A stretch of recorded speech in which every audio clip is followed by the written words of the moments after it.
All right, welcome back. This is Ken Smith again with Cleanengine, cleanengine.net. We just had our big giveaway, $300 worth of AMSOIL product, and now as promised, I want to give you a little tour of the vehicle that I've had since I was 19 years old, and I'll tell you what year it was. You can figure out how old I am. It was like 1973. So, I just wanted to talk a little bit about the AMSOIL again. I mentioned before that we have different viscosities for many different types of applications. And obviously this is motor oil, but we also have gear lube, we have transmission fluid, hydraulic oil, we have two-stroke oil for two-stroke engines, personal watercraft, snowmobiles, lawnmowers, weed eaters, what have you. On the back of each quart of AMSOIL, it will show different tests that we have. In this case, we have over 2 times better wear protection than the nearest competitor, which is Castrol, Syntec, and then Mobil 1, Royal Purple, Shell, and Quaker State. Again, some of these tests are updated quite frequently. You can go to our website at cleanengine.net. At the very bottom, you can click on performance testing, and they take you right to the AMSOIL site. Each filter also is 98.7% efficient at 15 microns. It uses synthetic media, just like our synthetic oil, purely synthetic. And the oil filter itself, when you match it with the Signature Series oil, we have a 25,000 mile guarantee that whenever you drive 10 miles or more on any given trip. So that's the 25,000 mile guarantee that cuts back your oil changes by at least 2 to 3 a year, which actually makes AMSOIL less expensive than using conventional motor oil. So my little car, as I mentioned, was from 1967, the first year they made it. Just so you'll know, the only difference between a 67 and a 68 are these ventilators.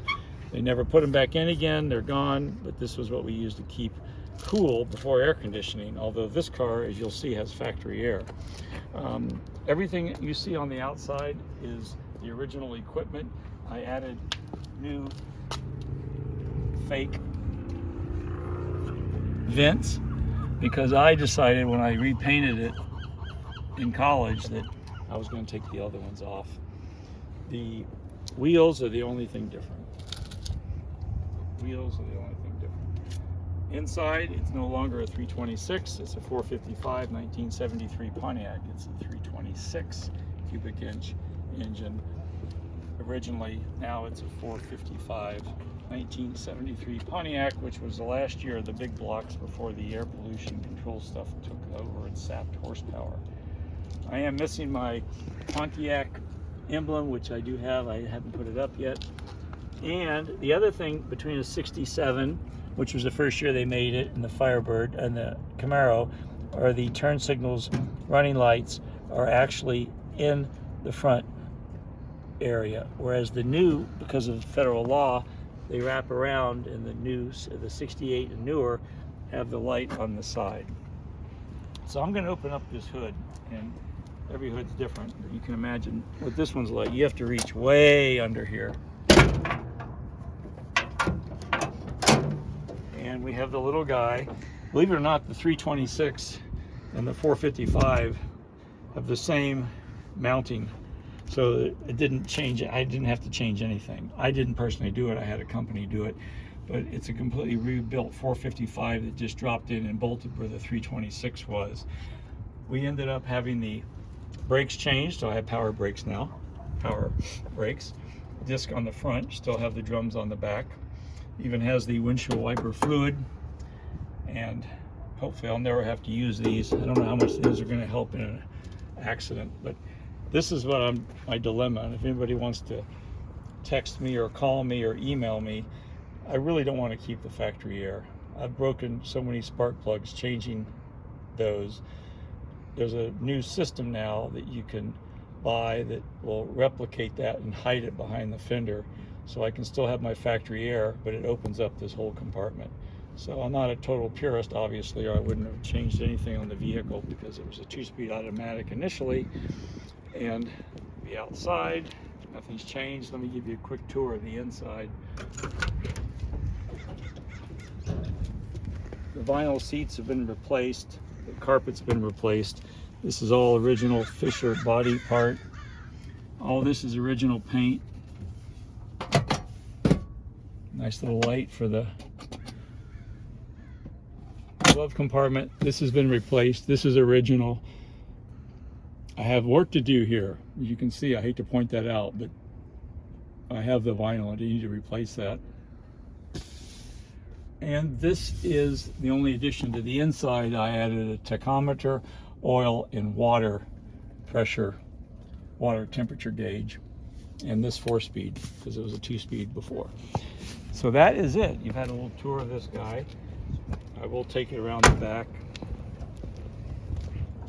I was able to keep all my original add-ons. And of course, this is the way we used to have gasoline, and it's very difficult now, especially in California, because you have to have a rubber seal to prevent any vapors, and it hits here, so it's very tedious to fill this fuel up in California. But most states don't have that sort of protection of the environment. Just a quick note. I did have a little dilemma with mice, as most people do that keep vehicles for a long time. The original seat belts, GM, and remnants from my mice attack. This was never been painted. This is all the original.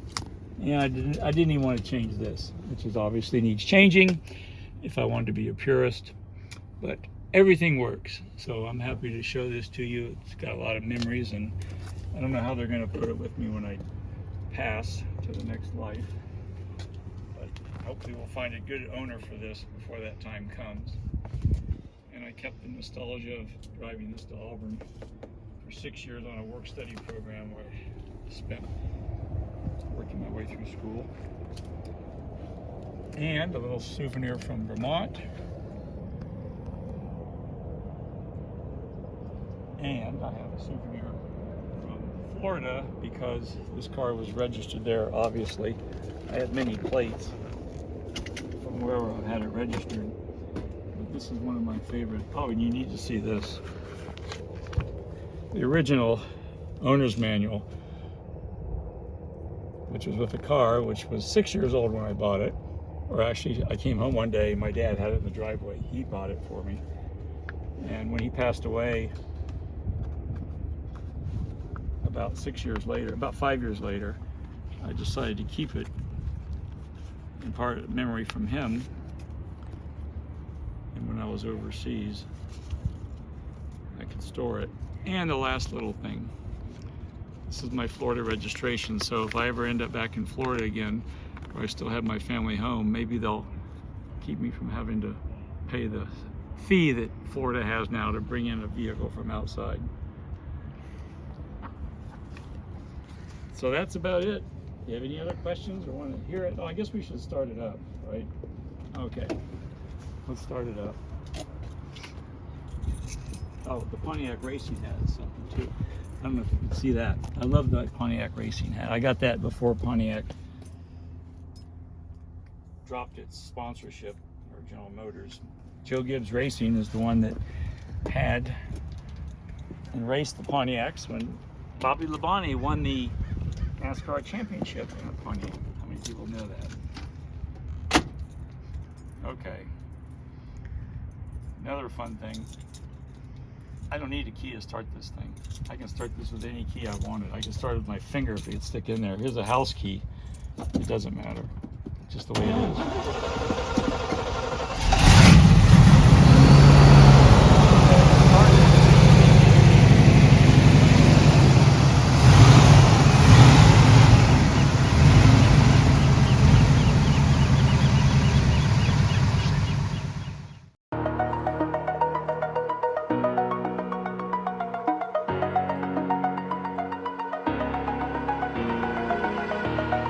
Over the edge, feel like I'm floating through the air.